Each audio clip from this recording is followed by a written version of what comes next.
శివోహం భక్తి ఛానల్కి స్వాగతం అండి. అందరికీ నమస్కారం. మార్గశిర మాస గురువారాలనే లక్ష్మీ వారాలు అంటారండి. మార్గశిర లక్ష్మీవార వ్రతకథ. ఒకనాడు నారదుడు పరాశర మహర్షి త్రిలోకాలు సంచరిస్తూ సేద తీరడానికి భూలోకంలో ఒక గ్రామానికి చేరుకున్నారు.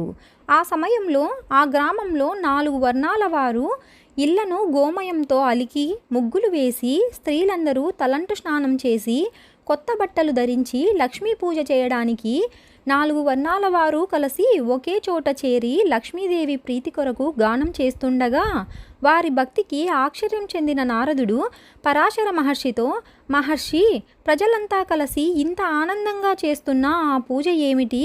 నాకు ఈ పూజ గురించి తెలుసుకోవాలని కుతూహలంగా ఉన్నది. ఈ పూజ గురించి వివరంగా తెలియపరచండి అన్నారు. గురువారం చేసే ఈ పూజను లక్ష్మీ పూజ అని అంటారు. సంవత్సరానికి ఒకసారి వచ్చే మార్గశిర మాసం ఈ పూజ చేయడానికి శ్రేష్టమైనది, లక్ష్మీదేవికి చాలా ప్రీతికరమైనది అని పరాశర మహర్షి నారదుడికి తెలిపారు. నారదుడు, మహనీయ, ఈ పూజకు ఇంతకుముందు ఎవరైనా చేశారా? చేస్తే ఎవరు చేశారో వారికి ఏ ఫలం కలిగిందో తెలియజేయండి అనగా పరాశరుడు కథ చెప్పడం మొదలుపెట్టారు. ఒకనాడు ఒక లక్ష్మీవారం విష్ణు పాదాలను సేవిస్తూ మహాలక్ష్మీదేవి స్వామితో, స్వామి, ఈరోజు మార్గశిర లక్ష్మీవారం, ప్రజలు నా వ్రతం చేసే రోజు. మీరు అనుమతిస్తే నేను భూలోకానికి వెళ్ళి నా వ్రతం చేసేవారిని అనుగ్రహిస్తాను అని పలికింది. విష్ణుమూర్తి సరే అనగా సర్వాలంకృత భూషితై భూలోకానికి పయనమైనది లక్ష్మీదేవి. ఒక ముసలి బ్రాహ్మణ స్త్రీ రూపంలో విష్ణుమూర్తి ఒక ఇంట్లోకి ప్రవేశించారు. ఆ గ్రామంలో సంచరిస్తున్న మహాలక్ష్మీదేవి ఆ ఇంటి ముందుకు వచ్చి, అవ్వా, ఈరోజు మార్గశిర గురువారం, లక్ష్మీ పూజ, ఇల్లు గోమయంతో అలికి ముగ్గు పెట్టలేదేంటి అన్నది.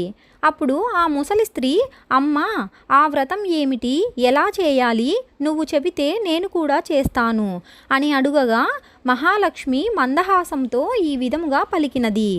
మార్గశిర గురువారం ఉదయమే నిద్రలేచి ఇల్లు గోమయంతో అలికి ముగ్గులు పెట్టి లక్ష్మీదేవి పాదముద్రలను ముగ్గుతో వేయాలి. కొత్త కొలత పాత్రను తెచ్చి కడిగి ఎండబెట్టాలి. దాన్ని వివిధ రకాలైన ముగ్గులతో బొమ్మలతో అందంగా తయారు చేయాలి.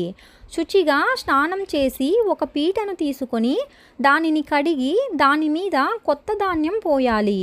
దాని మీద కొలత పాత్రను ఉంచి పసుపు నీటితో కడిగిన పోక చెక్కను ఉంచాలి. తెల్ల ధాన్యాన్ని ఈ మాసంలో కొలవాలి.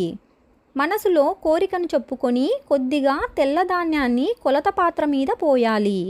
ఎరుపు రంగు వస్త్రాన్ని దాని మీద ఉంచి ఎర్రని పూలతో పూజించి శ్రీ మహాలక్ష్మిని తలుచుకొని దీపారాధన చేయాలి. మొదట పాలు నైవేద్యంగా పెట్టాలి. తరువాత నూనె వాడకుండా నేతితో చేసిన పిండి వంటలను మాత్రమే నైవేద్యంగా పెట్టాలి. ఇది ఒక విధానం. లక్ష్మీదేవి ఆ అవ్వతో రెండవ విధానం చెప్పడం మొదలుపెట్టింది. రెండవ విధానం చాలా సులభమైనది. మార్గశిర శుక్ల దశమి తిథి గురువారం వచ్చిన రోజున నిష్ఠతో ఈ వ్రతాన్నే చేస్తే తప్పక సిరి వస్తుంది. ఈ వ్రత నైవేద్యం పంచిపెట్టకపోతే మాత్రం లక్ష్మీ కటాక్షం లభించదు. మనసును నిర్మలంగా ఉంచుకొని 10 మందిని పిలిచి ఈ వ్రతం చేయాలి. పసుపు కుంకుమలు పంచిపెడితే ఆ ఇంట లక్ష్మి తాండవిస్తుంది. ఈ వ్రతం మాత్రమే కాదు, మరికొన్ని ఆచరించాలి అవ్వా.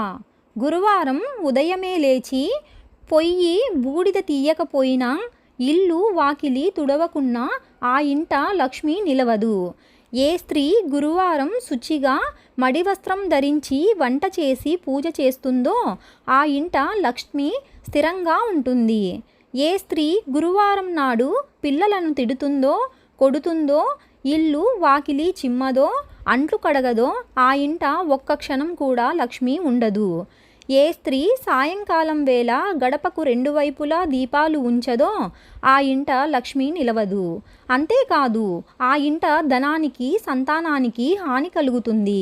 అదేవిధంగా గురువారం ఉడకని పదార్థాలు, నిషిద్ధ పదార్థాలు తినే ఇంట, అశుభ్ర ప్రదేశాలలో తిరగడం, అత్తమామలను దూషించడం, సేవించకపోవడం చేసే స్త్రీ ఇంట లక్ష్మి పాదం కూడా పెట్టదు. భోజనము ముందు తరువాత కాళ్ళు చేతులు ముఖము కడగని వారి ఇంట లక్ష్మి నివసించదు.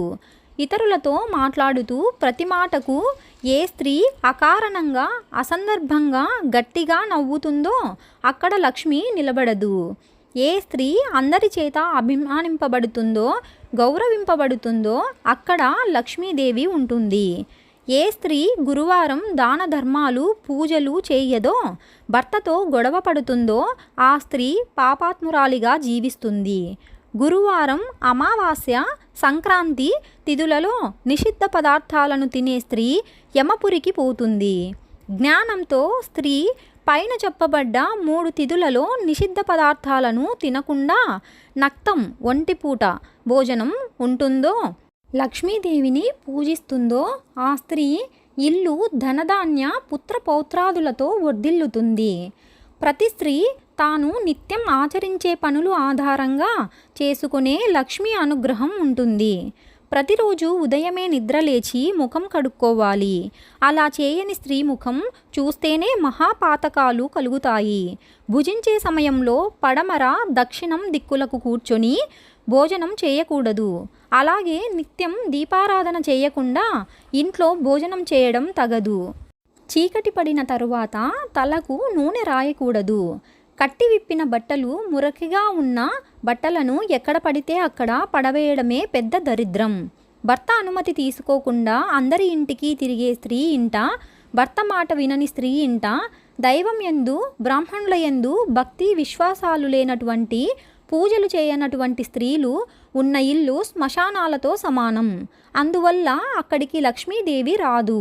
నిత్య దరిద్రం ఆ ఇంట తాండవిస్తుంది అని లక్ష్మీదేవి ఆ ముసలి బ్రాహ్మణ స్త్రీకి లక్ష్మీదేవి వివరించి ఆ గ్రామంలో ప్రతి ఇంటిని చూసి రావడానికి బయలుదేరింది. ఆ సమయానికి ఆ గ్రామంలో ఉన్న స్త్రీలంతా నిద్రలోనే ఉండడం చూసి లక్ష్మీదేవి అసహ్యించుకుంది. ఆ ఊరు చివరికి వెళ్ళింది. అక్కడ ఒక పేద స్త్రీ ప్రతిరోజు ఇల్లును గోమయంతో అలికి ముగ్గులు పెట్టేది. బియ్యపు పిండితో ముగ్గేసి లక్ష్మీదేవి పాదముద్రలను వేసి లక్ష్మీదేవి విగ్రహం దగ్గర నిత్యదీపం పెట్టి ధూపం వేసి నైవేద్యాలు పెట్టి పద్మాసనంలో కూర్చొని నిత్యం లక్ష్మినే ఆరాధించేది ఆ పేద స్త్రీ. ఆమె భక్తికి మెచ్చిన లక్ష్మీదేవి ఆమె ఇంట పాదాలు మోపింది. ఓ భక్తురాలా, నీ భక్తి మెచ్చాను, వరం కోరుకో ప్రసాదిస్తాను అని పలికింది. సాక్షాత్ లక్ష్మీదేవిని చూడడంతో ఆ స్త్రీ నోట మాట రాక ఏ కోరిక కోరలేదు. అప్పుడు లక్ష్మీదేవి, నీవు కోరకుండానే నేను వరాలు ఇస్తున్నాను. నీవు మరణించే వరకు సకల సంపదలను అనుభవిస్తావు. మరణం తరువాత వైకుంఠాన్ని చేరుతావు అని వరాలిచ్చింది. నా వ్రతం విడవకుండా చేయి, విష్ణుమూర్తి అనుగ్రహం కూడా కలుగుతుంది అని పలికింది.